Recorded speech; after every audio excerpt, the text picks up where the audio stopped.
On va aller rejoindre au bout du fil le journaliste culturel et critique de cinéma au Journal Le Devoir, ainsi que l'auteur François Lévesque. Bonjour François, vous allez bien? Bonjour, oui, ça va bien, merci. Et vous avez publié à l'automne 2 ouvrages, La Noirceur et également En attendant Russell. Oui, tout à fait. La Noirceur, qui est un thriller psychologique matiné là, de surnaturel, et En attendant Russell, qui est davantage un récit initiatique psychologique. Assez sombre, c'est toujours assez sombre ce que je fais, oui. Et là, cette année, vous allez être animateur au Printemps meurtrier qui va se tenir cette année pour une 5e édition du 19 au 22 mai. Et vous allez animer le rendez-vous coupable Un crime et société en compagnie du Français Jacques Expert, Jean-Jacques Pelletier et Luc Chartrand, où vous allez discuter, je crois, de l'implication sociale dans l'écriture d'un polar. Oui, tout à fait. J'ai bien hâte de rencontrer mes collègues, messieurs Expert, Chartrand et Pelletier. Jacques Expert va être là avec son plus récent roman Deux gouttes d'eau. Monsieur Chartrand va être là avec l'affaire Myosotis et Monsieur Pelletier va être là avec Machine God.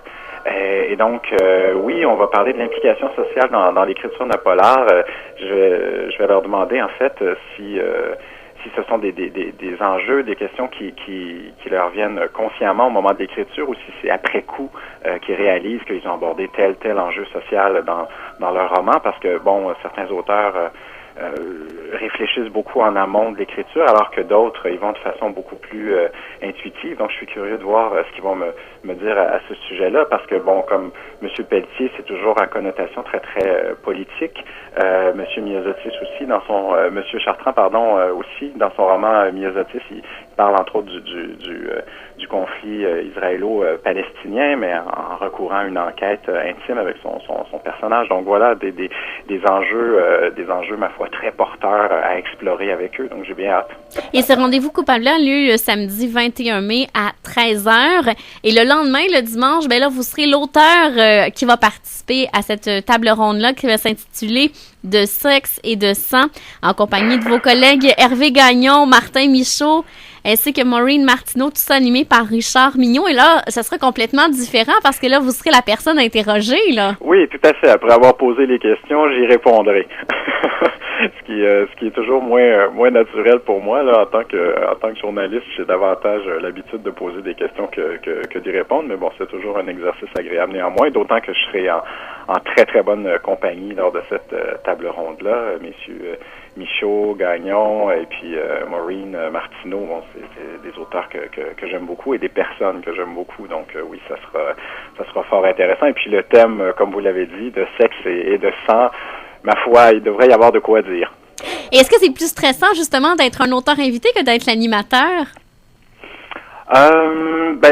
C'est des défis différents. L'animateur, bon, on se prépare, on prépare des questions qu'on souhaite intéressantes, mais en même temps, moi, la façon dont je fonctionne, je suis très à l'écoute de ce que me disent les gens. Donc, parfois, si leur réponse ouvre une autre piste, je vais suivre ça, je vais y aller avec eux. Puis, ce qui fait en sorte que parfois, du lot de questions que j'ai préparées, je vais en poser que quelques-unes, et puis finalement, on va bifurquer. Je vais suivre mes invités. Je trouve ça toujours intéressant de vraiment d'être à l'écoute et de suivre les filons qui me proposent. Tandis que comme auteur invité, alors on a le beau jeu. On essaie de répondre de façon le plus, ma foi, intelligente possible. Et je suis toujours avec les printemps, c'est ce qui est agréable, c'est que ça se fait de façon très, très informelle. C'est toujours dans la convivialité, donc il n'y a pas vraiment de pression qui est là. Ça se fait dans la bonne humeur. Et cette année, ça sera votre 4e participation. Qu'est-ce que vous aimez des Printemps meurtriers? Qu'est-ce que vous diriez aux auditeurs pour leur donner le goût d'aller vous voir là-bas, là? Comme je disais à l'instant, il y a un côté très, très convivial et pour le public, les auteurs, ils sont là, ils sont disponibles. Il n'y a pas de... il n'y a aucune distance là. Les conversations se font spontanément avant, après les tables rondes. Tout le monde est sur les lieux. Il y a quelque chose justement de très facile, de très convivial. Et pour nous, les auteurs, c'est vraiment agréable les Printemps meurtriers parce que ça nous réunit tous ensemble de façon très intense pendant un court laps de temps, et ça crée une espèce d'esprit de communauté, de clan, là, d'auteurs de noirs, de polars, tout ça, ce qu'il n'y avait pas vraiment avant les printemps meurtriers. Et ça, c'est vraiment grâce à cette belle initiative là, de Joanne d'avoir su créer cet événement-là. Joanne Seymour, d'avoir fait ce rendez-vous-là pour les auteurs, on lui en est très reconnaissant. Et puis, je pense que le fait qu'on soit si heureux de se retrouver entre nous, ça rejaillit sur le public. C'est-à-dire qu'on est très heureux de partager avec eux, de répondre à leurs questions lorsqu'ils viennent nous voir, tout ça. Donc, c'est un événement qui est, je me répète, mais qui est très convivial et c'est vraiment une de ses grandes forces. Et ce qui est le fun depuis quelques années, c'est qu'il y a vraiment un volet familial aussi. Alors, les tout-petits, ils trouvent leur compte là, lors des printemps meurtriers. Oui, tout à fait. En fait, le polar, le policier, tout ça, il y en a pour tous les âges, selon la teneur, disons, des récits de chacun. Moi, je suis davantage dans l'adulte, mais oui, on peut s'initier très tôt aux intrigues policières. Moi-même, enfant, j'ai commencé à m'intéresser à la lecture en lisant des Agatha Christie là, dans la collection de ma mère. Donc, j'avais eu 8 ans, environ 9 ans.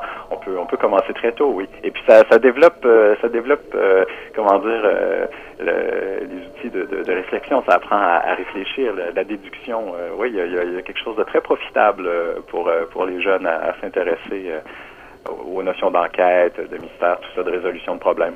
Alors, on rappelle aux gens que la 5e édition des Printemps meurtriers aura lieu du 19 au 22 mai prochain du côté de Knowlton. 18 auteurs québécois, 3 étrangers, plus de 20 activités. Merci beaucoup, François Lévesque, d'avoir pris le temps de nous parler.